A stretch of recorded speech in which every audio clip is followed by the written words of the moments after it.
बद्रीनाथ के बारे में यह 10 बातें हर विष्णु भक्त को जानना चाहिए। 1. बद्रीनाथ धाम उत्तराखंड के साथ ही साथ देश के 4 धामों में से भी एक है। इस धाम के बारे में यह कहावत है कि जो जाए बद्री वो ना आए ओदरी, यानी जो व्यक्ति बद्रीनाथ के दर्शन कर लेता है उसे पुनः माता के उदर यानी गर्भ में फिर नहीं आना पड़ता है। इसलिए शास्त्रों में बताया गया है कि मनुष्य को जीवन में कम से कम एक बार बद्रीनाथ के दर्शन जरूर करना चाहिए। 2. यहाँ है बद्रीनाथ के चरण पखरती अलकनंदा। पुराणों में बताया गया है कि बद्रीनाथ में हर युग में बड़ा परिवर्तन। सतयुग तक यहाँ पर हर व्यक्ति को भगवान विष्णु के साक्षात दर्शन हुआ करते थे। त्रेता में यहाँ देवताओं और साधुओं को भगवान के साक्षात दर्शन मिलते थे।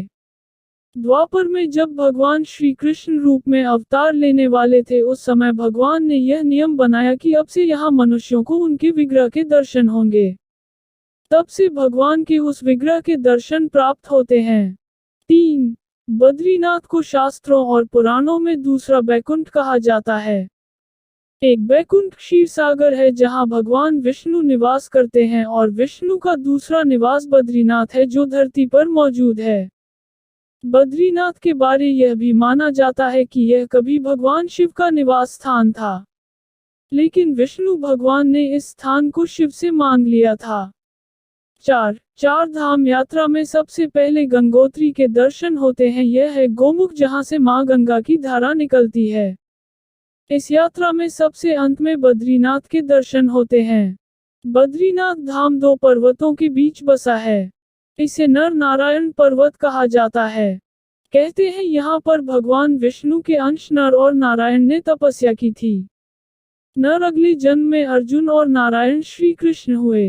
5. बद्रीनाथ की यात्रा में दूसरा पड़ाव यमुनोत्री है। यह है देवी यमुना का मंदिर। यहाँ के बाद केदारनाथ के दर्शन होते हैं। मान्यता है कि जब केदारनाथ और बद्रीनाथ के कपाट खुलते हैं उस समय मंदिर एक दीपक जलता रहता है। इस दीपक के दर्शन का बड़ा महत्व है। मान्यता है कि 6 महीने तक बंद दरवाजे के अंदर इस दीप को देवता जलाए रखते हैं। 6. यहाँ है जोशीमठ स्थित नरसिंह मंदिर। इस मंदिर का संबंध बद्रीनाथ से माना जाता है। ऐसी मान्यता है इस मंदिर भगवान नरसिंह की एक बाजू काफी पतली है। जिस दिन यह टूटकर गिर जाएगा उस दिन नर नारायण पर्वत आपस में मिल जाएंगे और बद्रीनाथ के दर्शन वर्तमान स्थान पर नहीं हो पाएंगे। 7. बद्रीनाथ तीर्थ का नाम बद्रीनाथ कैसे पड़ा यह अपने आप में रोचक कथा है। कहते हैं एक बार देवी लक्ष्मी जब भगवान विष्णु से रूठकर मायके चली गई तब भगवान विष्णु यहाँ आकर तपस्या करने लगे। जब देवी लक्ष्मी की नाराजगी दूर हुई तो भगवान विष्णु को ढूंढते हुए यहाँ आई।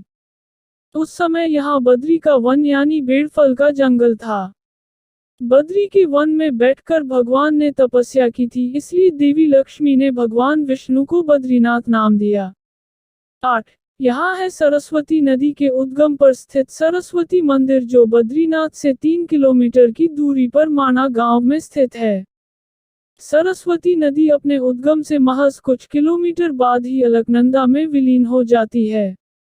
कहते हैं कि बद्रीनाथ भी कलियुग के अंत में वर्तमान स्थान से विलीन हो जाएंगे और इनके दर्शन नए स्थान पर होंगे जिसे भविष्य बद्री के नाम से जाना जाता है। 9. यहाँ है बद्रीनाथ का भव्य नजारा। मान्यता है कि बद्रीनाथ में भगवान शिव को ब्रह्मा हत्या के पाप से मुक्ति मिली थी। इस घटना की याद दिलाता है वह स्थान जिसे आज ब्रह्म कपाल के नाम से जाना जाता है। ब्रह्मकपाल एक ऊंची शिला है जहां पितरों का तर्पण श्रद्धा किया जाता है। माना जाता है कि यहाँ श्राद्ध करने से पितरों को मुक्ति मिल जाती है।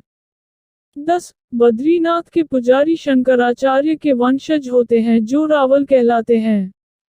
यह जब तक रावल के पद पर रहते हैं इन्हें ब्रह्मचर्य का पालन करना होता है।